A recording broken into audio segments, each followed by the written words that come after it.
Suara gue berisik. Assalamualaikum warahmatullahi wabarakatuh. Waalaikumsalam warahmatullahi wabarakatuh. Selamat malam Pak Agung, selamat malam teman-teman sekalian. Di kesempatan yang berbahagia ini, kami ingin mempresentasikan sedikit banyaknya tentang PLTS atau pembangkit listrik tenaga surya. Yang mana dalam isi presentasi kami ada prinsip kerja PLTS, komponen utama dan komponen pendukung PLTS, kemudian ada acuan dalam mendesain sistem PLTS atap, kemudian ada keuntungan menggunakan PLTS, serta kelemahan dalam menggunakan PLTS. Yang pertama itu, lanjut kita ke prinsip kerja PLTS. Prinsip kerjanya yang pertama, panel surya menangkap radiasi sinar matahari saat pagi sampai sore hari. Yang kedua, di dalam panel surya terdapat bahan yang menghangat dan mengeluarkan energi kinetik. Yang ketiga, elektron-elektron terlepas bebas ke pita konduksi menjadi arus listrik DC atau sehara. Yang keempat, arus DC diubah inverter menjadi arus AC. Nah, yang kelima, listrik dialirkan ke jaringan-jaringan rumah untuk menghidupkan TV, mesin cuci, kulkas, dan barang elektronik lainnya. Nah, kemudian yang terakhir, sebagian listrik disimpan di baterai untuk cadangan saat malam hari.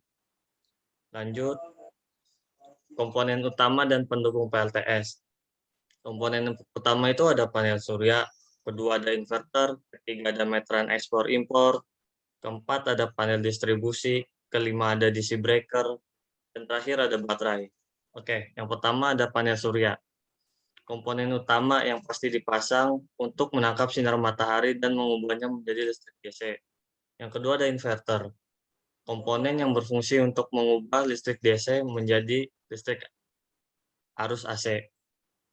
Yang ketiga ada meteran ekspor impor, adalah komponen yang dipasang untuk mengukur banyaknya listrik yang dikirim PLTS ke jaringan PLTN dan mengukur besarnya listrik yang ditarik dari jaringan PLN ke jaringan PLTS atau jaringan listrik rumah. Kemudian yang keempat ada panel distribusi, adalah alat pembangkit listrik yang dihasilkan inverter menyesuaikan kapasitas beban. Kemudian ada DC breaker, alat pemutus arus dari panel surya ke inverter dan dari inverter ke beban. Alat ini dipasang untuk menghindari terjadinya korsleting. Nah, yang terakhir ada baterai, perangkat penyimpan daya agar PLTS bisa dipakai saat malam hari. Kemudian, tabel yang di atas ini menunjukkan perhitungan selama 7 hari berisi besaran awal KWH dari pagi hari, dan KWH akhir saat sore hari. Hasil perhitungan ini dipakai untuk menentukan besaran kapasitas sistem PLTS atap. Data rata-rata harian dan nilai iritasi yang diperoleh dari website selanjutnya diinput di dalam rumusan di bawah ini untuk mendapatkan besaran kapasitas yang dipakai sebagai acuan dalam mendesain sistem atap. Oke, Mas Jaki. Baik, terima kasih Mas Fauzi. Selanjutnya, data rata-rata harian dan nilai iridiasi yang diperoleh dari website selanjutnya diinput dalam rumus di bawah ini untuk mendapatkan besaran kapasitas yang dipakai sebagai acuan dalam mendesain sistem PLTS atap. Selanjutnya, kapasitas atau KWP sama dengan rata-rata energi harian siang dibagi PV out harian. Contohnya, kapasitas PLTS atap sama dengan 5,4 dibagi 3,675 sama dengan 1,469. 1,469 KWP atau 1469 WP. Misalnya, seorang pelanggan PLN punya daya tersambung 2200 watt, maka ia dapat memasang PLTS atap hingga kapasitas sebesar 2200 WP. Hasil perhitungan di atas menunjukkan angka 1469 WP dapat dipakai rujukan bahwa untuk memenuhi kebutuhan listrik siang hari, maka pelanggan cukup memasang PLTS atap dengan daya sebesar 1469 WP atau 1,469 kWp. Namun, kalau pelanggan memutuskan untuk memasang daya 2200 WP, maka akan ada kelebihan daya lumayan besar yang akan diekspor ke jaringan PLN. Perlu diketahui juga tentang aturan yang menyatakan bahwa listrik yang dikirim atau ekspor ke jaringan PLN dihargai sebesar 65% dari total kWh yang dikirimkan. Apabila pasang daya 2200 WP dan kebutuhannya 1469 WP, maka ada kelebihan sekitar 731 WP.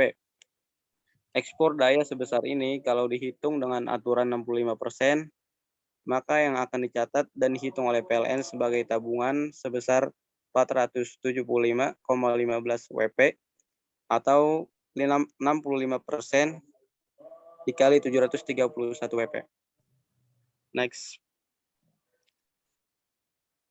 Selanjutnya, keuntungan menggunakan PLTS. Yang pertama yaitu menghemat tagihan bulanan apabila sebagian atau seluruh kebutuhan listrik rumah memakai listrik PLTS. Minimal tagihan turun atau hanya bayar biaya beban. Yang kedua yaitu kemudahan akses daerah terpencil yang tidak terjangkau jaringan PLN. Energi matahari yang tersedia di seluruh Indonesia bisa jadi pengganti bahan bakar abadi di daerah terluar, terpencil, dan terdepan.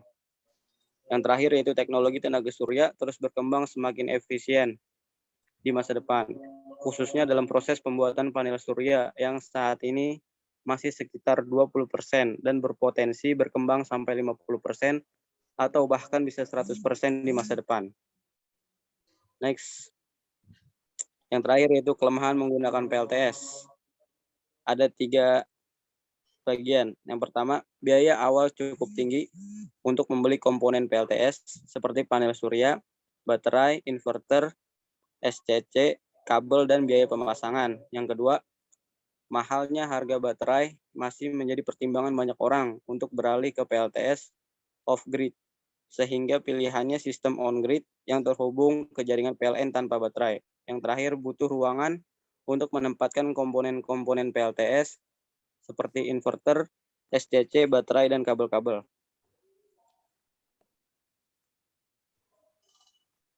Next. Ya, berikut daftar pustaka yang kami cantumkan dalam presentasi ini.